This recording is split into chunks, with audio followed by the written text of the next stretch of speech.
হরে কৃষ্ণ বন্ধুরা, সকলে কেমন আছেন? আশা করি সকলেই ভালো আছেন।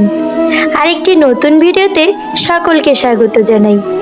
আজকের পর্বের আলোচনার বিষয় শুদ্ধ উচ্চারণ ও বাংলা অনুবাদ সহ একাদশীর সংকল্প মন্ত্র ও পারণ মন্ত্র।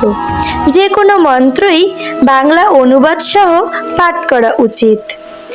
মূল ভিডিওতে যাওয়ার আগে সকলের কাছেই অনুরোধ, যদি আপনি কৃষ্ণ ভক্ত হন তাহলে অবশ্যই কমেন্ট বক্সে জয় শ্রীকৃষ্ণ লিখে চ্যানেলটি সাবস্ক্রাইব করে দেবেন। চলে যাচ্ছি মূল ভিডিওতে। একাদশীর সংকল্প মন্ত্রটি হল একাদশম নিরাহার স্থিতা ওহম অপরিহানি বক্ষ্যামি পুণ্ডরীকাক্ষ শরণম মে ভবচ্যুত।